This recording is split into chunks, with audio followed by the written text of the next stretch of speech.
আসসালামু আলাইকুম।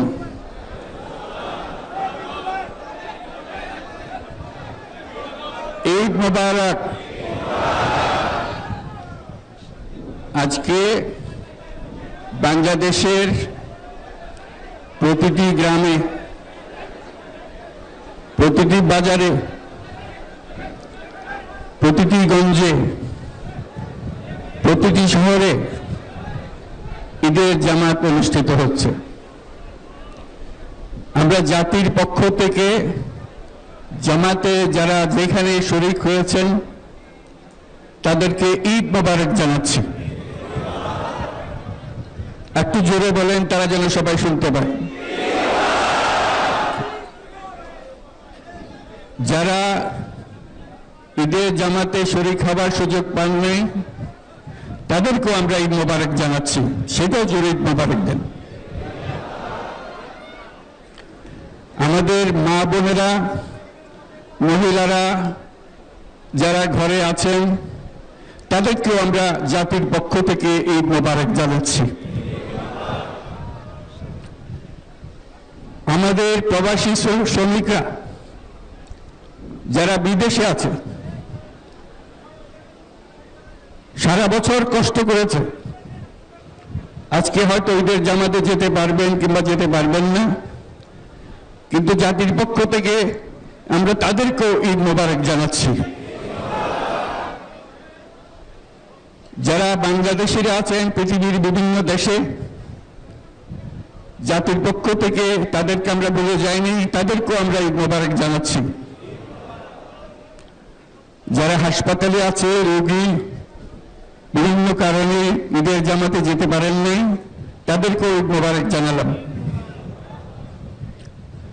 ঈদ দূরত্ব ঘুচানোর দিন, নৈকট্যের দিন, ভালোবাসার দিন। আজকে সেই দিনটা আমরা যেন গভীর ভালোবাসার সঙ্গে উদযাপন করতে পারি।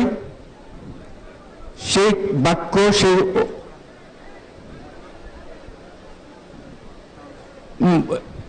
মেসেজ আমরা যেন সবার কাছে পৌঁছে দিতে পারি। আজকে একটা অটুট ঐক্য গড়ে তোলার দিন, এবং আমরা স্থায়ীভাবে এই ঐক্য গড়ে তুলতে চাই। ঈদের জামাতের এটাই আমাদের কামনা। আজকে মোনাজাত হবে। মোনাজাতে আমরা অবশ্যই যেন স্মরণ করি, আল্লাহর কাছে প্রার্থনা করি, আমাদের এই নতুন বাংলাদেশ গড়ার যারা সুযোগ দিয়েছে, যে বীর সন্তানরা আত্মাহুতি দিয়েছে,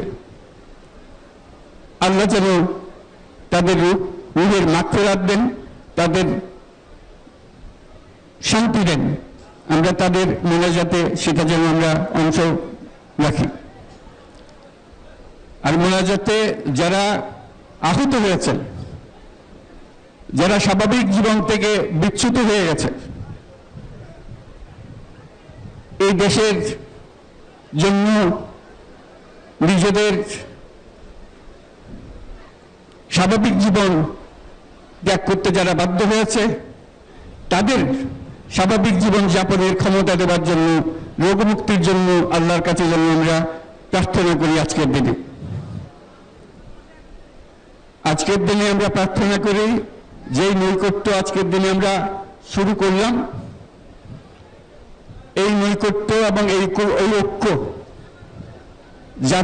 জাতির জন্য যেন স্থায়ী হয়, আমরা যেন একটা ঐক্যবদ্ধ জাতি হিসেবে সামনে এগিয়ে যেতে পারি। যারা আত্মত্যাগ করেছেন, যারা নতুন বাংলাদেশের